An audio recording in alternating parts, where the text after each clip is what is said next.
Así inicia Es Noticia, Noticia en Profundidad. Qué placer acompañarles. Soy Tatiana Pérez y les saludo desde nuestra sede central en Caracas, en Venezuela. A partir de este momento, en la próxima hora, tenemos 3 temas que son noticia. Aquí están en titulares. Es noticia Barbados. Mia Amor Mottley es reelecta como primera ministra de la nación más joven del mundo. Su tolda, el Partido Laborista de Barbados, obtiene la mayoría de escaños en el Parlamento. ¿Qué significa este triunfo para la región? Vamos a analizarlo.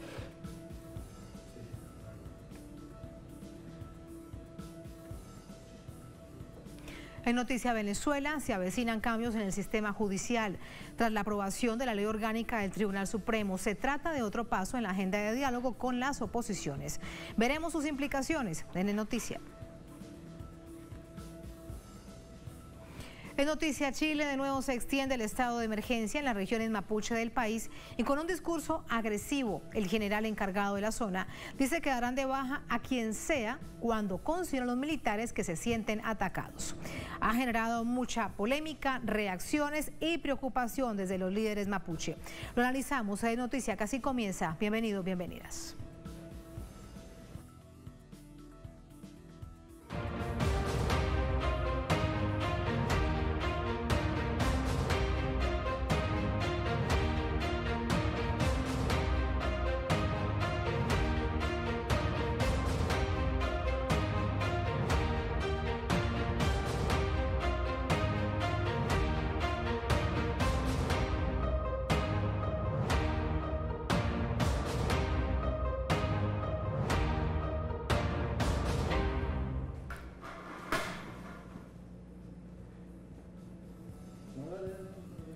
En Noticia Barbados, Mia Mottley se juramentó este jueves como primera ministra luego de ser reelecta para liderar la república más joven del mundo.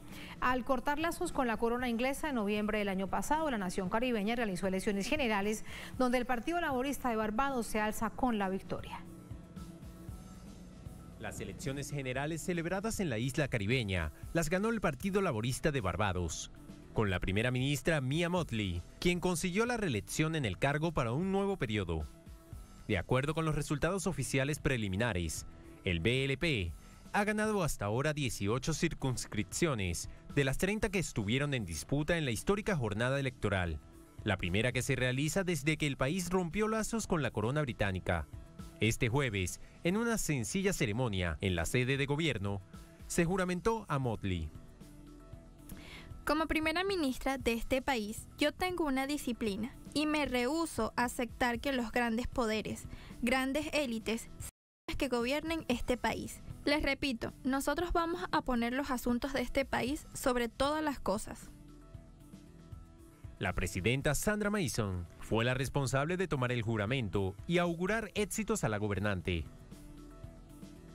Nosotros iniciamos esta elección y había personas que nos acusaban de querer tener solo un partido en este país, cuando la verdad nuestra constitución admite una democracia multipartidaria y esta constitución permite que el pueblo le dé a un solo partido toda esta entidad. Diferentes mandatarios y jefes de gobiernos, como el presidente de Venezuela, Nicolás Maduro, su homólogo Miguel Díaz-Canel, así como también el primer ministro de Santa Lucía y Jamaica, expresaron a través de la red social Twitter sus felicitaciones y deseos de amistad y cooperación con la isla. Barbados se independizó del Reino Unido en noviembre de 1966, pero se estableció como una monarquía constitucional. Recientemente se convirtió en una república el pasado noviembre de 2021, cuando oficialmente dejó de tener como jefa de Estado a la reina Isabel II de Inglaterra, rompiendo siglos de filiación colonial. Entramos con el análisis. Para ello nos acompaña Mauricio Jaramillo, analista internacional, profesor en la Universidad de Rosario, nos acompaña desde Bogotá. Profesor Jaramillo, bienvenido a Noticia de Telesur. Buenas noches. Buenas noches, Tatiana. Muchas gracias por la invitación. A usted muchísimas gracias. Barbados da varios ejemplos al mundo por la historia que ya veíamos previamente, de lo que quiero preguntarle, pero además en un contexto muy interesante, porque en medio de todos los cambios que hubo desde el año pasado hasta ahora, Mia Mottley se mantiene como una figura líder del Partido Laborista del país, como una figura clave en el progreso y en el desarrollo de la nación. ¿Cuál es su opinión de este resultado? Bueno, yo creo que este resultado comporta tres significados. Lo primero es que Barbados empieza a escribir su propia historia. Hay que recordar que si bien logró la independencia en 1966, estaba de todas maneras vinculado al Reino Unido y me parece que hay un salto que tiene que ver con la necesidad de emancipación. No se nos puede olvidar que ha habido una especie de nuevo nacionalismo en Barbados a partir de todo el movimiento afro que se ha dado en todo el mundo. Y en segundo lugar, esto acaba de alguna manera con el proceso de colonización del Reino Unido que todavía está vigente en el Caribe. Y en segundo lugar, creo que es importante porque habla de un papel cada vez más importante del Caribe en los asuntos de América Latina, y eso lo hemos visto en el último tiempo en la CELAC, donde el Caribe tiene un puesto privilegiado tanto en la presidencia pro tempore como en su organización, y obviamente en el ALBA, donde Barbados con la presidencia de Mottley ha sido un actor importante. Y no se nos puede olvidar que han sido varios los espacios de integración en América Latina que algunos gobiernos conservadores han venido clausurando. Entonces es una buena noticia para América Latina, que es la continuidad en un estado del Caribe que es muy importante hoy para la estabilidad regional. Y a esto sumarle, a propósito de integración regional, CARICOM y Petrocaribe. Recordemos que Estados Unidos ha tratado de quebrar a CARICOM con distintas estrategias y la verdad es que no lo ha logrado. Vemos un bloque muy cohesionado cuando van a organismos internacionales, cuando van a organismos multilaterales. ¿A qué se debe esto, profesor? La historia de Estados Unidos y su injerencia en el Caribe es muy profusa. Han sido varias los episodios de Estados Unidos interviniendo desde la década de los 50 en contra de Jacobo Arbenz en Guatemala, de Juan Bosch en República Dominicana, el bloqueo contra Cuba, amenazas contra estados del Caribe que sigan el ejemplo, que se acerquen a Cuba de alguna manera, y obviamente las sanciones que ya todos conocemos en contra de Venezuela. Esto significa en buena medida un Caribe cada vez más autónomo, cada vez más independiente, cada vez más soberano, y un Caribe además más unido entre sí y más conectado con América Latina.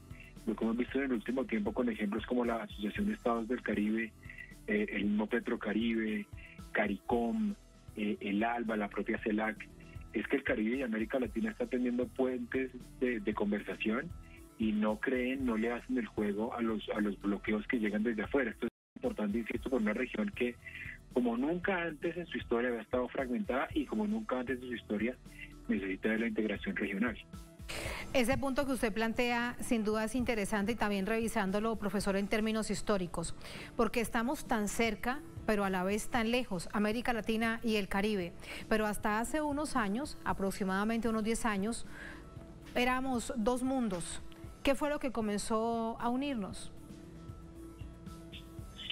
Yo la verdad creo que es la voluntad política, así como la separación se ha hecho meramente por voluntad política. Te pongo el ejemplo, Tatiana, de la manera como algunos gobiernos deliberadamente acabaron o han intentado acabar, no se ha acabado, con la Unión de Naciones Suramericanas, la manera como algunos gobiernos de la región han intentado bloquear y congelar las actividades de la CELAC, o como han intentado boicotear las actividades en el seno de Petrocaribe o en la misma. Entonces lo que hemos visto en el último tiempo es una voluntad política de los estados latinoamericanos para unirse. Por ejemplo, Cuba, que estuvo aislada de todos los escenarios multilaterales y que solamente pudo encontrar circuitos en el Caribe desde que se creó la CELAC en el 2010 y el Tratado Consultivo de los Pueblos y el ALBA en el 2006, ha vuelto al concierto latinoamericano, y eso ha sido básicamente porque los estados latinoamericanos, por la vía de su voluntad política, han recuperado el discurso de la soberanía, la no injerencia y las relaciones de hermandad, que es lo que ha marcado la pauta buena parte de la historia de las relaciones en América Latina. Y eso también lo planteaba incluso durante esta jornada la primera ministra Mia Mottley. Allí hay un punto también desde esa perspectiva descolonizadora sobre el papel de la mujer. Presidenta es mujer, Mia Mottley, repite, es mujer, una de las líderes en la oposición más importante, más destacada, es mujer. ¿Qué pasa con la política y la mujer en Barbados y en el Caribe? Yo creo que es un gran ejemplo de emancipación en dos sentidos. En primer lugar, el movimiento afro. No se nos puede olvidar que esta revolución que lidera hoy Mia Mottley estuvo en buena medida bajo el influjo de todo este movimiento que se inició en sectores progresistas de Estados Unidos. De las vidas de los afro también importan. Hay un nacionalismo renaciente en Barbados que fue muy bien liderado por Mia Mottley, y obviamente el papel de la mujer. Hoy Barbados no solamente tiene por primera vez en su historia la reelección de una premier mujer, sino que además tiene su gobernadora o presidente hoy en día mujer, y esto habla de un ejemplo para el resto de América Latina, donde pues desafortunadamente todavía el papel de la mujer se ha relegado, y qué no decir del papel de los afros. En ese caso, por ejemplo, el Caribe sigue dando un ejemplo, y lo hemos visto en otros casos donde la población afro sigue conquistando espacios políticos y sigue marcando la pauta. A veces pensamos que el único continente donde hay inclusión es Europa, pero muchas veces en el Caribe se han dado ejemplos de conquistas y de inclusión, como el que hoy vemos en Barbados, y que son un éxito en términos democráticos y en términos de pluralismo. Es sin duda leccionador, porque decíamos, es el país más joven del mundo. El pasado 21 de noviembre sucede, pero es porque además rompe parte de la historia con Reino Unido, con su metrópoli de décadas, de siglos. Pero ¿cuánto queda aún de esa conexión? Al fin y al cabo, si lo revisamos desde una perspectiva cultural, no es así de sencillo romper amarras. ¿Cuánto queda de esa conexión, de esa historia de tanto tiempo entre Barbados y Reino Unido? Esa historia es imborrable, es como la historia de América Latina con España, con Portugal, con Países Bajos, con todas las metrópolis, pero aquí lo que se trata, y creo que el discurso de Mia Mottley es muy claro en ese sentido, es una relación entre iguales, entre dos estados soberanos, donde no exista el sometimiento, donde no exista la presuposición de que hay un sistema cultural por encima de otro. Creo que es un poco lo que en América Latina además está ocurriendo. Hace un tiempo, por ejemplo, el año pasado, el presidente de México, Andrés Manuel López Obrador, por ejemplo, se refirió a la necesidad de reescribir una historia donde América Latina sea consciente, por ejemplo, de los excesos en los que incurrió España cuando nos colonizó. Algo similar yo creo que va a ocurrir ahora, porque además Barbados fue centro de la esclavitud británica, fue uno de los primeros laboratorios para la esclavitud, y muy seguramente a partir de este momento va a empezar una relación, insisto, que va a ser cordial, que va a ser buena, porque acá no se trata de guerras, pero es una relación que no puede darse entre una metrópoli y una colonia, o entre una ex metrópoli y colonia, sino entre dos estados que son soberanos, y creo que hacia eso apunta un poco este proyecto de Mia Mottley. Porque en todo caso sigue siendo parte de la mancomunidad británica, como le dicen en Reino Unido. Ahora, profesor, los desafíos son tremendos para Barbados y en general para todas estas islas del Caribe. Son tan pequeñas geográficamente, pero tan ricas en cultura, tan ricas además en esa conectividad de carácter cultural, pero falta mucho en términos de integración, la conectividad aérea, el transporte, el apoyarse unos a otros para no depender solamente del turismo. Y además es una región extremadamente golpeada por el cambio climático. Sin duda alguna, tú lo mencionabas, ahí está la necesidad primero, y Barbados lo ha hecho bastante bien, de reactivarse económicamente después de la terrible crisis sanitaria que llevó al mundo entero. Barbados, al igual que otros países del Caribe, son vulnerables al cambio climático, y ahí uno espera básicamente una continuidad en ese liderazgo que han tenido los estados para exigir un mayor compromiso por parte del mundo industrializado, cuya huella de carbono es inconmensurable, y el reto además de garantizar estabilidad política, que es un poco lo que ha ganado Barbados desde que Mia Mottley está en el poder. Este es el escenario, profesor, gracias por ayudarnos a comprenderlo. Muy buenas noches. Siempre es un placer, y que tengan un feliz resto de noche. Muchísimas gracias. Así vamos a la primera pausa en esta emisión de Es Noticia. Al volver, Es Noticia Venezuela. La Asamblea Nacional sanciona la reforma de la Ley Orgánica del Tribunal Supremo de Justicia, que comprende la disminución de 32 a 20 el número de magistrados de la máxima Corte de la República. Hay más acerca de esta reforma, lo analizamos al volver en Es Noticia.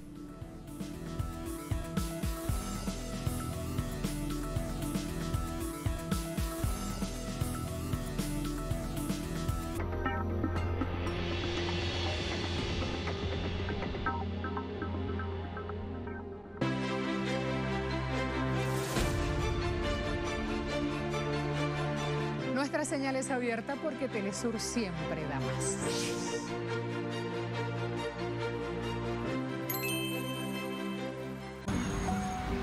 Le fue mal en la prueba.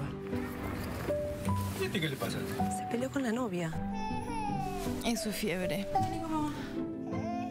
Ma, Lucía, en realidad yo... Ya sé. Che, llaman a mami ya. ¡Mami! ¡Ya sí! ¡Te recibió! No, ¿cómo sabe? ¿Estás contento por algo? Bueno, mamá, estas no la adivinas. Mira. Ahora ANSES reconoce un año de aporte por cada hija o hijo para que más mujeres puedan jubilarse. Para las madres que saben todo, una noticia que no se esperaban. Reconocemos un año de aportes por hija o hijo. No es un regalo, es un derecho. Entérate más en anses.gov.ar. Diariamente ocurren sucesos que influyen en nuestro entorno.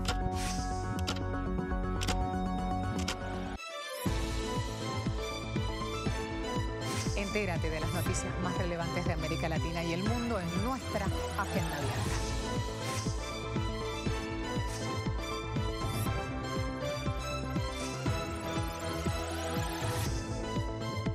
Interactúa con nosotros a través de nuestras redes sociales.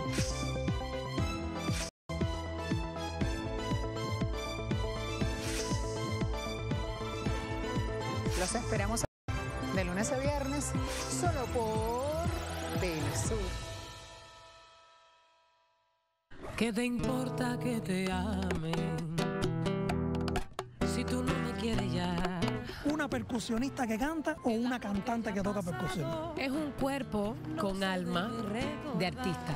He viajado alrededor de todo el mundo, representando el folclore afrocubano, representando lo que soy, una mujer negra, percusionista. Pero nada llega a la nada.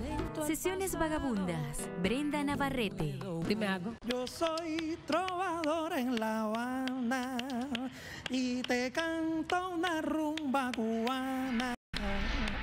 Yo te juro que a la rumba no voy más.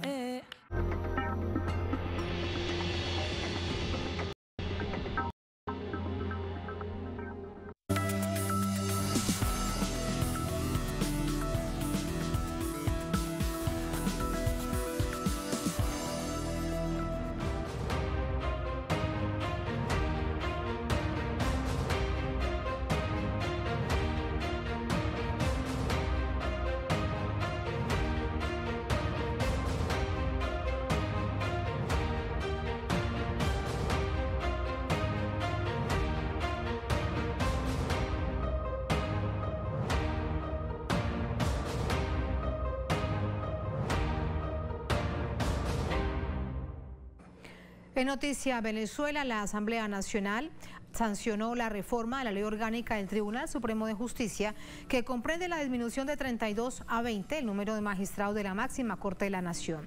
La reforma incluye otras medidas en la estructura del sistema judicial de este país suramericano. El diputado Diosdado Cabello estuvo a cargo de la rendición del informe de la consulta pública de la reforma, una iniciativa del propio Tribunal Supremo de Justicia sometida a todo el proceso establecido en la Constitución venezolana. Diosdado Cabello recordó que por mandato del Consejo de Estado, la Asamblea Nacional supervisa las gestiones del sistema judicial. La Asamblea Nacional tiene que designar al Poder Ciudadano, tiene que designar, por ejemplo, al fiscal del Ministerio Público. En caso de no ponerse de acuerdo las 2/3 partes, el Tribunal Supremo de Justicia asume esa responsabilidad por el tema, pues, de la omisión legislativa. En este caso, es la Sala Constitucional del TCJ, en este caso, de no estar de acuerdo, no puede el mismo TCJ asumir la función y autonombrar sus magistrados. Por eso es que pasamos acá de 2/3 partes a mayoría simple. Era la explicación que quizás nos faltaba, señor señor presidente. Otros cambios establecidos en la ley son artículo 81 de la norma referido a la Inspectoría General de Tribunales. Ahora el inspector será designado por la Asamblea Nacional bajo el mismo procedimiento que define a los magistrados y magistradas por un periodo de 7 años. Otro cambio corresponde a la reestructuración del artículo 25 que aborda competencias de la Sala Constitucional. Al respecto, se limita su capacidad de legislar en caso de resolver sobre alguna modificación a una norma, procedimiento que ahora será responsabilidad del Parlamento venezolano.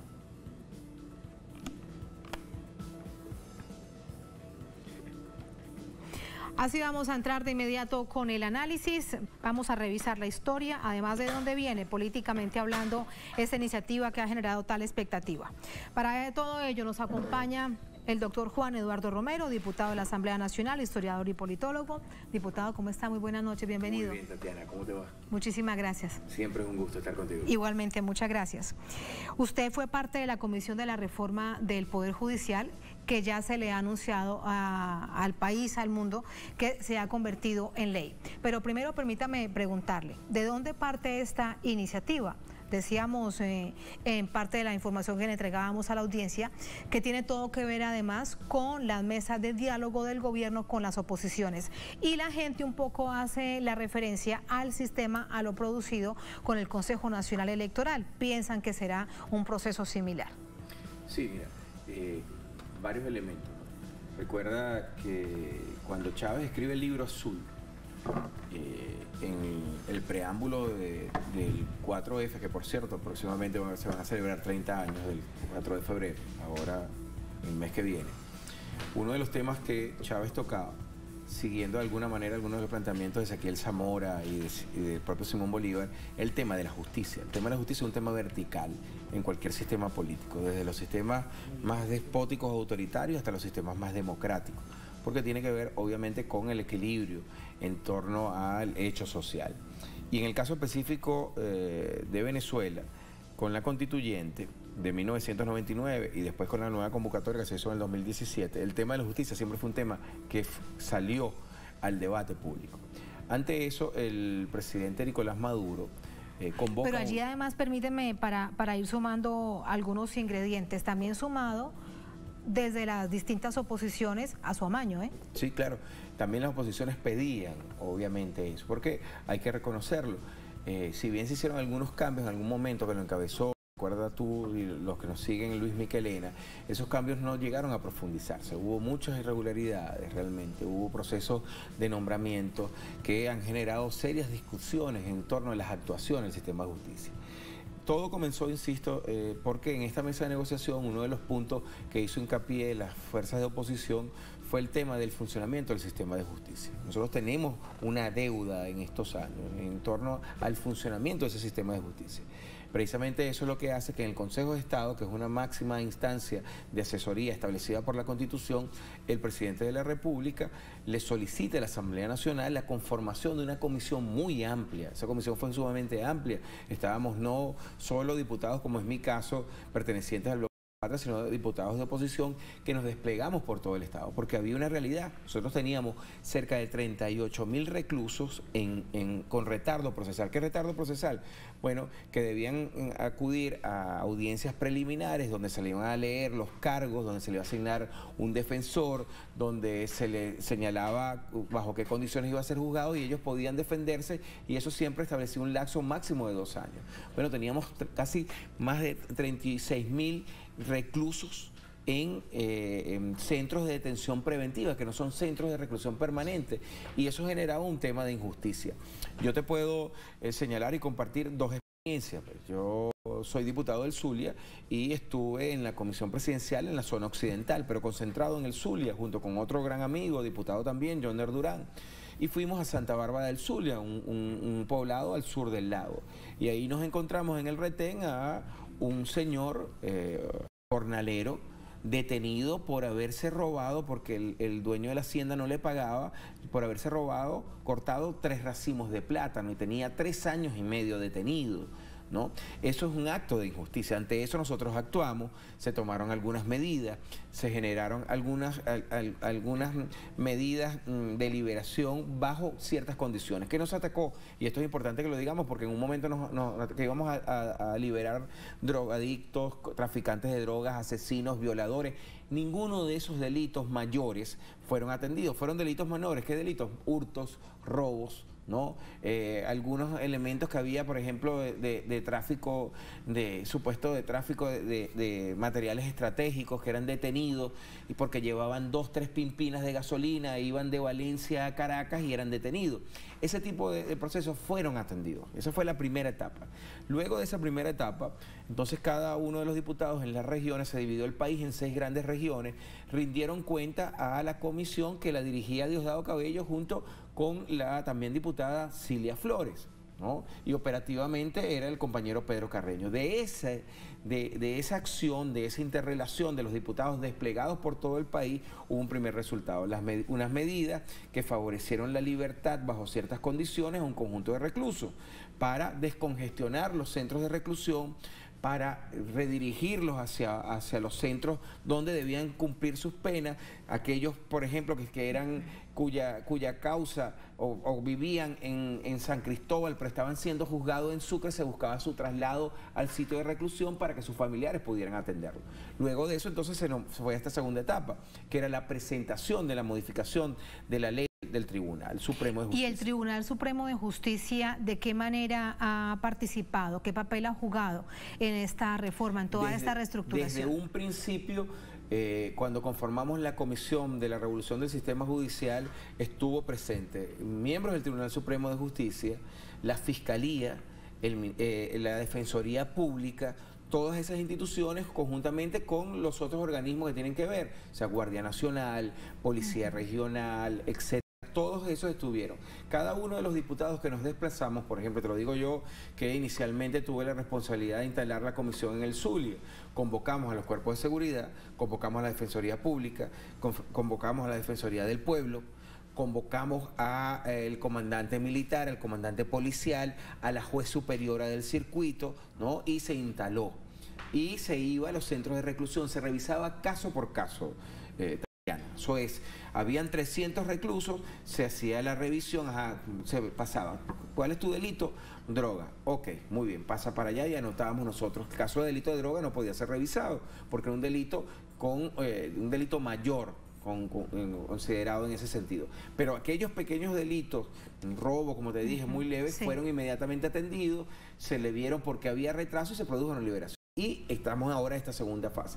Ya la comisión, es decir, mi trabajo como parte de esa comisión, como conjunto, cesó, porque el día de hoy, que sesionamos hace poco en la Asamblea Nacional, se nombró el comité para producir la sustitución de los magistrados del Tribunal Supremo, ¿no? Sí, y aquí permíteme preguntarte, porque ha generado muchos titulares.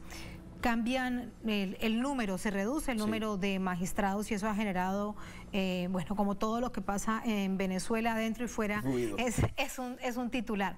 ¿Qué significa?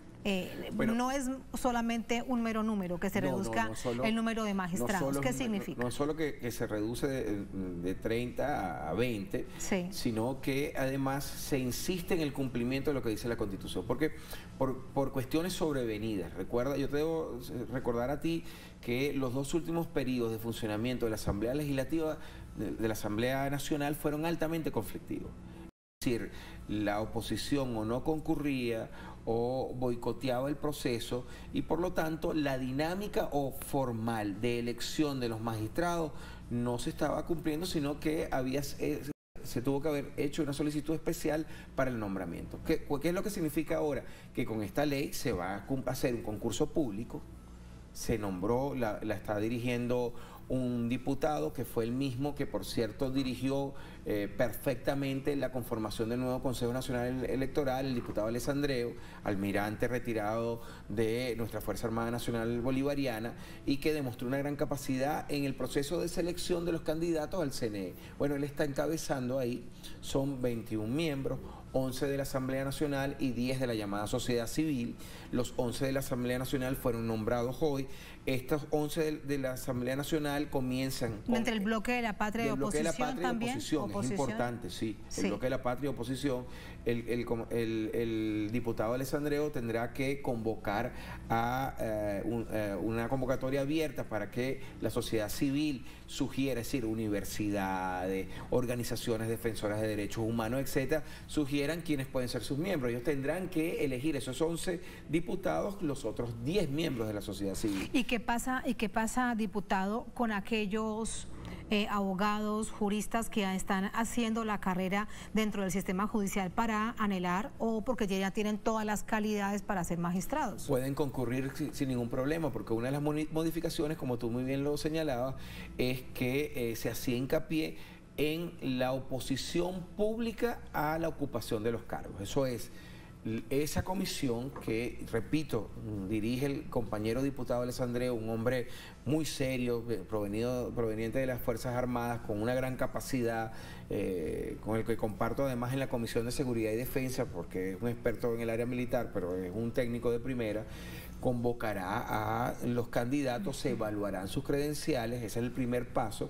Luego de ahí se hace una selección de las mejores credenciales y luego habrá una convocatoria pública, una especie de prueba oral, de entrevista oral de la comisión de esos 11 diputados más los 10 de la sociedad civil y se hará una evaluación, hacer un concurso público y abierto, donde todos pueden. Esto es importante porque uno de los temas que siempre se discuten en torno al funcionamiento del sistema judicial es la transparencia en la selección de los mismos. Ahí puede concurrir cualquiera. Eso obviamente para ser juez, miembro del Tribunal Supremo o juez superior o tener la responsabilidad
decidió ir a elecciones. A elecciones, claro, y que están y que fueron electos. Y que ha demostrado su talante democrático. Cualquier otro candidato a la Asamblea Nacional. Que es lo correcto, es lo que debería ser. Es lo adecuado, es que la vida democrática finalmente es eso. Mira, había una pensadora, una filósofa alemana que decía que la política era ser juntos entre diversos. Nosotros estamos haciendo política juntos entre diversos. Es decir, ahí hay representantes de organizaciones políticas con las que ideológicamente no tenemos ningún punto de encuentro, pero tú nos ves. El otro día estaba yo con el compañero Mario Silva, que dirige un programa muy importante en la televisión estatal, en Venezuela Televisión, conversando de lo más franco con un compañero de oposición, que es uno de los jefes de bancada, ¿no? En la forma más respetuosa. Es decir, hay un espíritu de cuerpo, Spirit de Corps, como se llama, que es muy importante resaltarlo. Y que este proceso en torno a los magistrados está siendo llevado. Por supuesto, esto además es otro antecedente para una dinámica que muy seguramente va a venir antes de que finalicemos nosotros nuestro periodo en 2025, que es la relegitimación de otras autoridades, el fiscal general de la República, el procurador, es decir, de los poderes que están establecidos. Hemos renovado ya el poder electoral, estamos renovando el poder judicial. Por supuesto queda el proceso de revisión del poder moral, ¿no? De la fiscalía, ¿no? Y obviamente estaremos preparados para el nuevo proceso de elecciones que vendrá en el 2024, cuando le corresponde al presidente de la República, Nicolás Maduro. El punto central es que hay una conciencia política de la necesidad que las distintas aristas que conforman el funcionamiento del sistema venezolano se desarrollen con total normalidad. Nosotros apostamos a una convivencia con aquellos que no necesariamente tienen por qué coincidir con nosotros, pero sí deben entender que deben aprender a jugar dentro de la actividad democrática si quieren tener una opción de poder. Es obvio, una organización política se construye para tener una ambición de poder, es decir, ocupar esferas y espacios. Pero una cosa es ocupar esferas y espacios concurriendo electoralmente, como lo hizo esta oposición que convive con nosotros en la Asamblea Nacional, y otra cosa es la actitud, lo que yo he llamado en otros programas contigo, la agenda transgresora, una agenda que busca el asesinato político, que busca la asfixia económica, que no tiene ningún tipo de control ni parangón sobre el daño que le hace un país ni a los venezolanos, porque al final la asfixia económica no es que solo asfixia a mi familia, que por ser yo militante desde los 13 años de la izquierda, es una familia progresista. No, asfixia por igual al que vota por la derecha o al que vota por la centro derecha. Asfixia a todos, asfixia absolutamente a todos. Y de hecho es un delito de lesa humanidad. Claro. Entonces, cuando tú ves a venezolanos como el exdiputado de la Asamblea Nacional, que nosotros sustituimos, llamando a procesos de agresión violenta, es decir, de solución no pacífica, no democrática, tú dices, ¿en qué está pensando? ¿No? Ahora están en la... Pero esa idea se les desmorona cada vez mucho más. Estoy a punto de despedirte, diputado, y lo que vemos desde fuera es mucha atención, primero como sucedió con el Consejo Nacional Electoral, ahora con todo este proceso de reforma que bien nos han detallado del Tribunal Supremo de Justicia. Otro asunto para concluir es que lo que estaba establecido en la agenda de diálogo se ha cumplido. Claro, a pesar de todos los pesares que ellos mismos han hecho. Así es. Porque de nuevo a pesar del secuestro de Alex Saab, es la demostración del presidente Nicolás Maduro, del presidente de la Asamblea Nacional que dirige, es el coordinador del equipo de negociación en la mesa en México, el diputado Jorge Rodríguez, es la disposición del gobierno, insisto, en el diálogo. Es decir, cuando tú te das cuenta que Nicolás Maduro ha recibido ataques mediáticos que superan 5 veces lo que Chávez recibió en un periodo más largo, porque recordemos que Chávez estuvo de 1999 hasta 2013. Nicolás Maduro de 2013 a 2021 ha recibido 4 veces más ataques mediáticos de lo que recibió Chávez. Que si es un analfabeto, que si era de origen colombiano y por lo tanto no podía ser venezolano, no podía ser presidente de la República, que si apoya a Hezbollah, que si incentiva a grupos terroristas, si auspicia el cartel. ¿De qué no han acusado al presidente Nicolás Maduro? El culpable de todas las revueltas de este continente, incluidas las de Estados Unidos. A pesar de eso, tú ves a un presidente insistiendo en el diálogo, diciendo, vamos a sentarnos, vamos a discutir, vamos a dialogar sobre la diferencia, sobre el respeto mutuo, sobre la tolerancia, que al final son valores de la democracia. Es decir, cuando hablamos de la democracia, ¿de qué hablamos?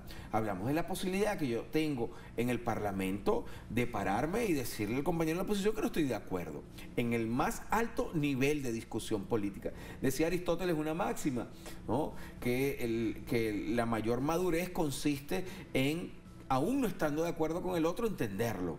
Es decir, yo lo puedo entender, eso no significa que esté de acuerdo con él, pero sí significa que puedo discutir. Por eso yo te citaba a la filósofa alemana Hannah Arendt, la política es hacer juntos entre diversos. Muchísimas gracias y con eso te despido. Siempre es un placer. Bienvenido siempre, muchas gracias. Muy amable.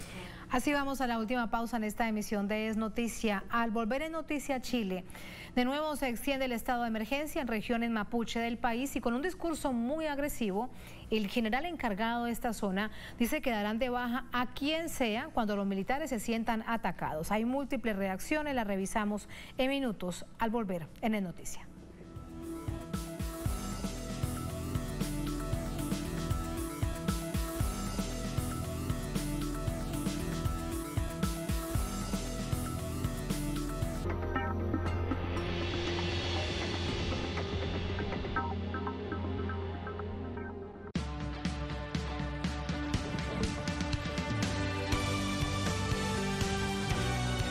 Telesur siempre da más.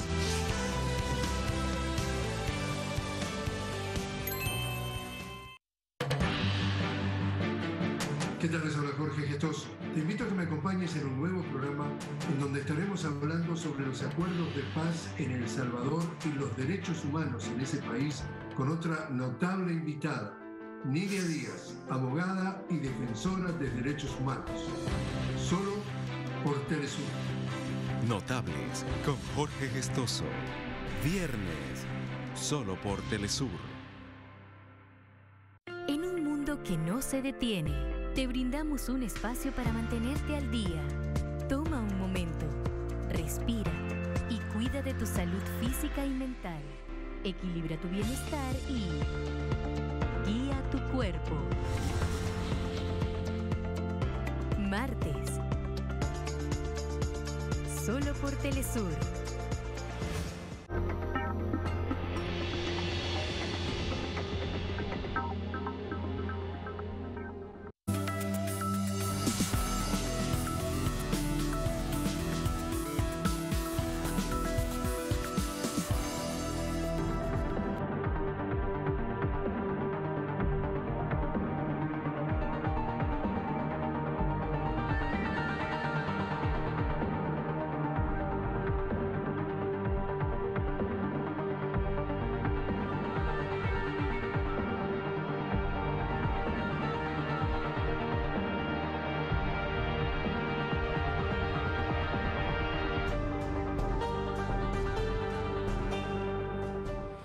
Es noticia Chile luego de los recientes eventos de violencia acontecidos en la Araucanía, más la séptima prórroga del presidente Piñera para ampliar el estado de excepción en 4 provincias de esta macrozona, generan un clima hostil y amenazas contra la causa mapuche por su autodeterminación. En este contexto, el general jefe militar de la región lanzó un reto a la confrontación. En medio de las tensiones y conflictos de carácter histórico en la región mapuche de la Araucanía chilena, el líder del Consejo de Todas las Tierras, Aucán Wilcamán, señaló que la actuación y expresiones del Ejército de Chile son una instigación a la violencia y no contribuyen a un clima de convivencia y sosiego. Las declaraciones del general del Ejército, Felipe Cuellar, son absoluta y completamente contrario a la paz que requiere la macrozona sur o el Guaymapuche. Sus declaraciones está incitando a la violencia en la región, está provocando el uso de las armas de fuego, está provocando la rebelión en la macrozona sur o en el Guaymapuche. Las declaraciones del general son muy similares a las declaraciones que emitía Cornelio Saavedra en el contexto de la denominada pacificación de Araucanía, donde se cometió el crimen de genocidio y que está en completa impunidad y que constituye una de las causas de las actuales tensiones y controversias. en el contexto de la 7ª prórroga del presidente Sebastián Piñera para ampliar el estado de excepción en 4 provincias del sector. El pronunciamiento del líder mapuche obedece a las recientes declaraciones del general jefe de la Defensa Nacional en la Araucanía. Somos una fuerza entrenada para combatir en la guerra. Nosotros aquí no estamos desafiando absolutamente a nadie, pero si a nosotros nos disparan, la respuesta no es la que a lo mejor han tenido otras instituciones.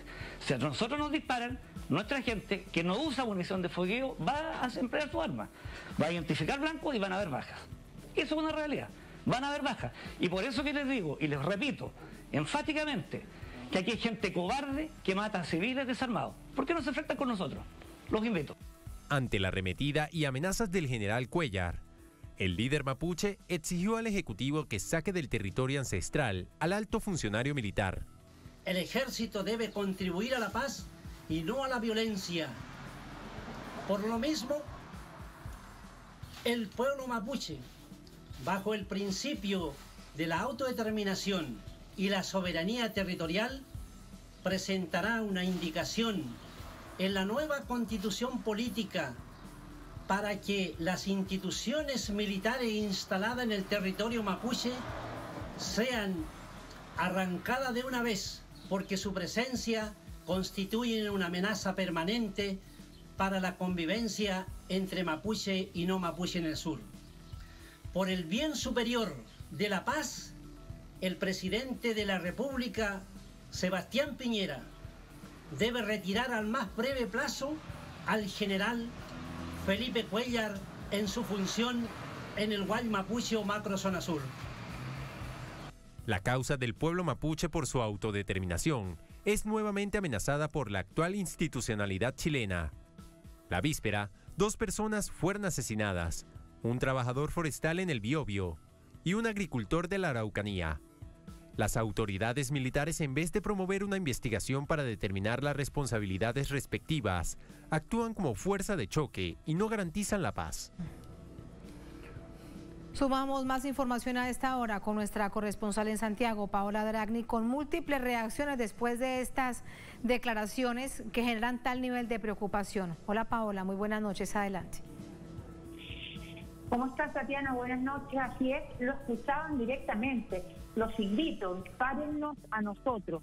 Eso es lo que hace el general Cuellar, que además es el jefe de la Defensa Nacional de esta zona, de la zona de la Araucanía, invitando a los civiles a enfrentarse con ellos. Un territorio que ancestralmente es de las comunidades mapuches, que siempre han pedido de vuelta la restitución de estas tierras ancestrales y que tiende entonces a confundirse con estos otros actos, ¿verdad?, que efectivamente han terminado con la vida de algunos agricultores, pero que en estos últimos atentados que se han conocido ni siquiera se han adjudicado estos ataques de grupos de pronto de acción más directa, ¿verdad?, vinculados a comunidades mapuches. Eso ni siquiera ha existido, pero el general Cuellar hace estas declaraciones y da un poco a entender que se trataría justamente los mapuches. Ahora, el presidente Sebastián Piñera y su gobierno han guardado, la verdad, silencio, y el que sí habló brevemente fue Gabriel Boric, el presidente electo, quien dijo ya hace varios días que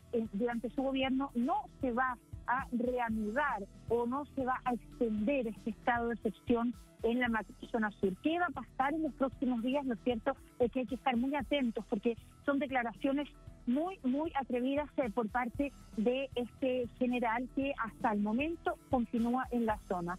Y hay que recordar, Tatiana, las palabras del Premio Nacional de Historia Gabriel Salazar, que decía que el ejército de Chile ha sido preparado solamente para masacrar a su pueblo. En todos los años, décadas de historia de creación del ejército chileno, claramente con características prusianas, ¿verdad?, ha sido para masacrar al pueblo. 23 veces lo ha hecho, según los historiadores, ¿verdad?, como Gabriel Salazar, que han contado, partiendo, por ejemplo, en retroceso desde el golpe de 1973 y todo el control, la tortura, las desapariciones donde el ejército de Chile tuvo ese rol tan importante. Por eso estas palabras no son menores, no es simplemente un general reaccionando, ¿verdad?, a estos ataques que se cometieron hace algunos días, sino se reaviva toda la memoria reciente de represión y de tortura en manos del ejército.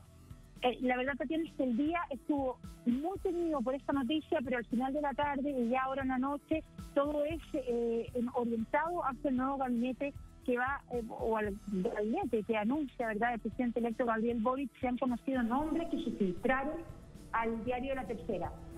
Paola, sí, y al diario La Tercera, más temprano en la edición central nos dirías que es mañana, ahora se filtran con varios nombres.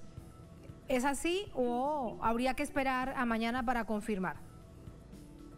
Sí, hay que esperar para mañana para confirmar. Son nombres que han sido filtrados a un diario, uno de los dos consorcios, ¿verdad?, del duopolio, que también es una señal, el que se filtran los nombres a un diario que, si bien no es el Mercurio, la cadena Agustín Edo, sí es un diario, ¿verdad?, del empresariado de derecha, y están ahí los nombres. Eso también ha llamado la atención y no ha sido bien visto. Se confirman, si es verdad lo que dice el diario La Tercera, se confirma, por ejemplo, la doctora Isia Siches en el Ministerio del Interior, que es un ministerio político, uno de los más importantes ciertamente en el país, y que hay que recordar, por ejemplo, durante el gobierno del presidente Sebastián Piñera, en manos de sus primos, Aristarwich, que militariza el Gualmapu, que participan en los montajes que se hicieron en contra del pueblo mapuche. Sí, es cierto, se confirma entonces que la doctora Isia Siches va a estar en el Interior. Va a ser muy importante ver qué va a pasar ahí, porque además es primera vez que el cargo sería ocupado por una mujer.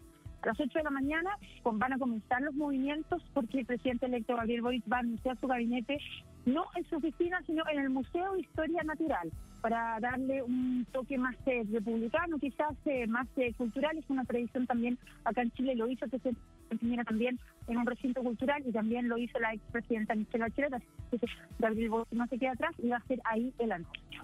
Estamos pendientes de ello, de todos estos hechos. Paola, gracias. Hasta mañana. Buenas noches. Buenas noches. Muy buenas noches. Gracias a ustedes por habernos acompañado. Muy buenas noches. Será hasta mañana. Sigan con nosotros.